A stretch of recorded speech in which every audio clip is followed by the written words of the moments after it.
Join me by the candlelight.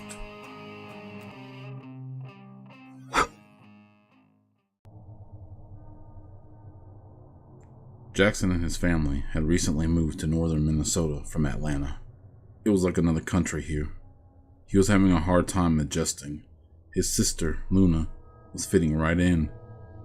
On the way home from school, one of his classmates caught up to him and invited him to a campfire party this coming weekend.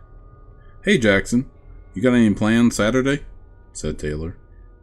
Jackson reluctantly answered, "Just the usual, why?" Jackson wasn't exactly warm to the locals. Taylor, who has tried to reach out to Jackson before, replied, "A few of us are going up to the Northwoods for a little party campfire. Maybe it would be a chance for you to get to know us a little better. What do you say? You interested?" Jackson, with hesitance, replied, "I don't know. I'm not into nature, man."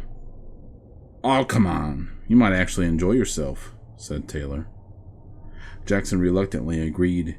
He knew sooner or later he would have to start accepting the idea that his parents had no intention of moving back to Atlanta, and he was stuck here, at least until he turned 18.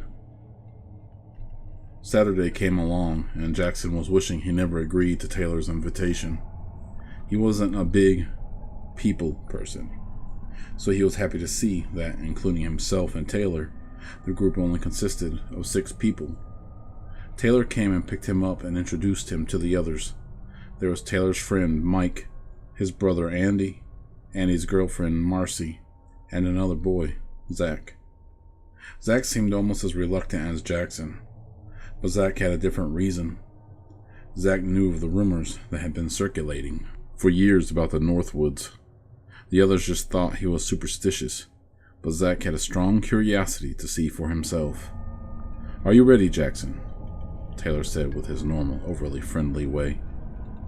Jackson nodded while thinking to himself, "Let's just get this over with." "Have you ever been in the Northwoods before?" said Mike. Jackson replied with a short, smirky, "No." Mike looked at his brother Andy. "Well, this is going to be a fun trip."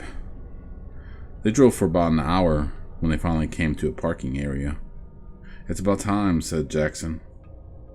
"We walked from here, then set up camp," Taylor replied. They walked for about half an hour and came upon a clearing.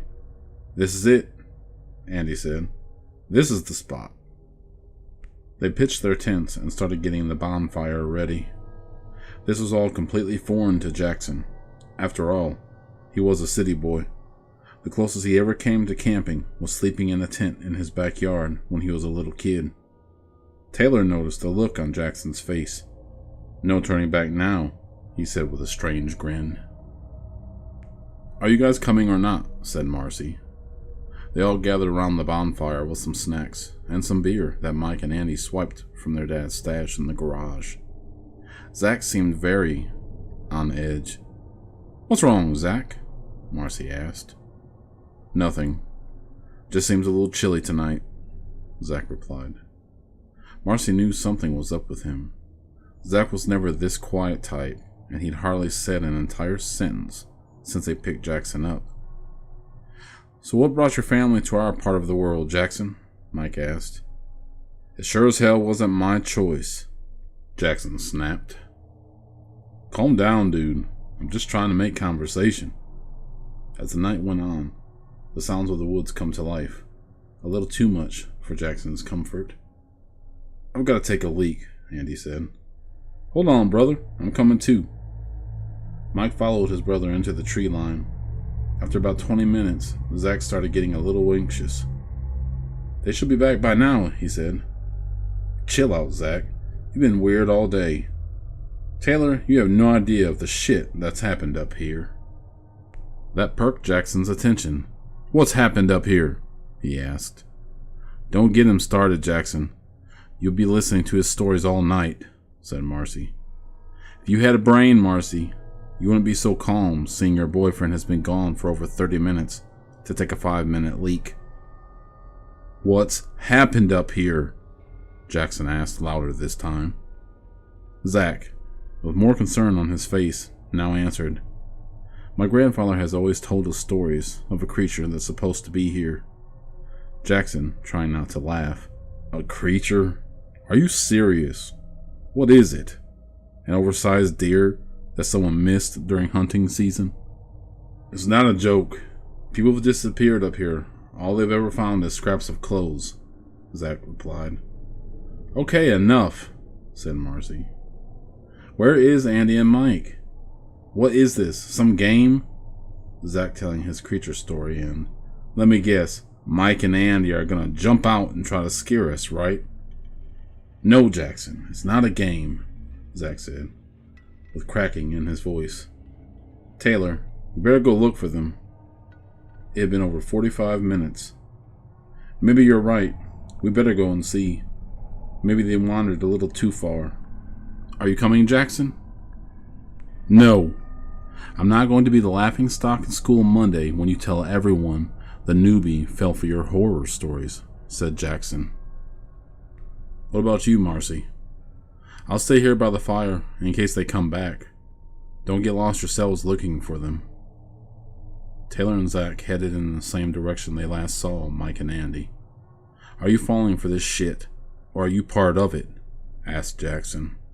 Marcy, with a snarl, replied, I don't know what kind of chip you got on your shoulder, but I'm worried. Something's not right.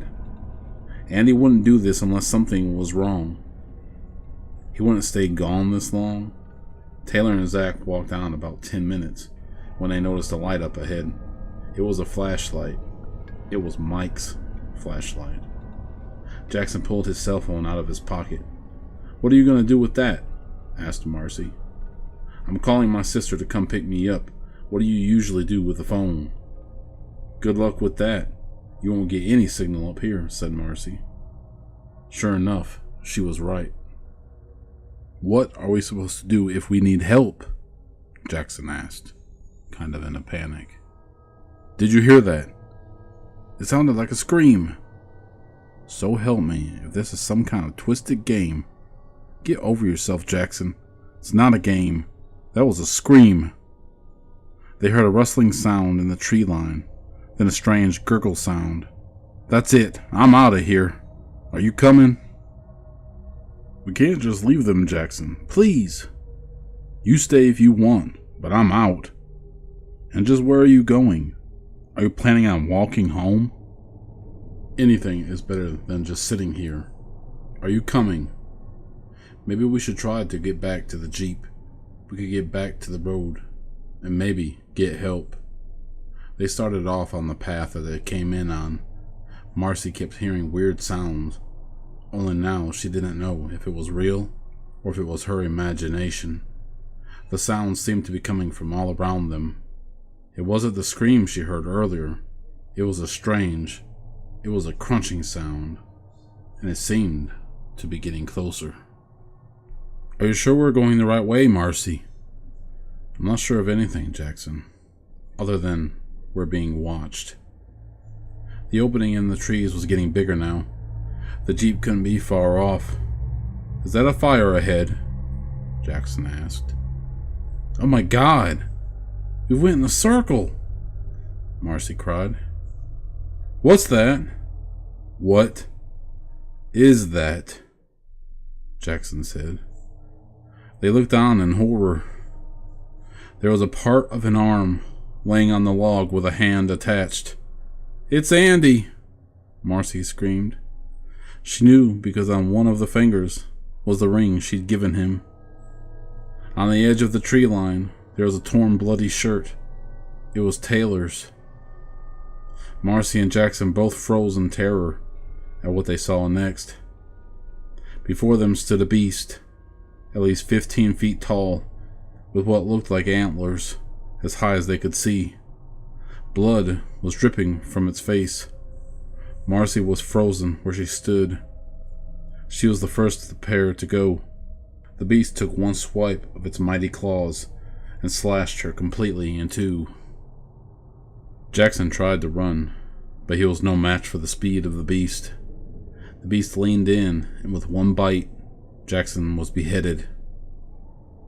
Sunday afternoon, Taylor's parents called Mike's house, concerned that they hadn't heard from the boys yet. They called the sheriff's department, who contacted the park rangers. They organized a search party for the group of teenagers. They found Taylor's Jeep and found the campsite. There was no sign of any of them. They searched for weeks to no avail. You see, they've become part of the rumors now. Beware the Northwoods. Beware of the creature. Beware of the Wendigo.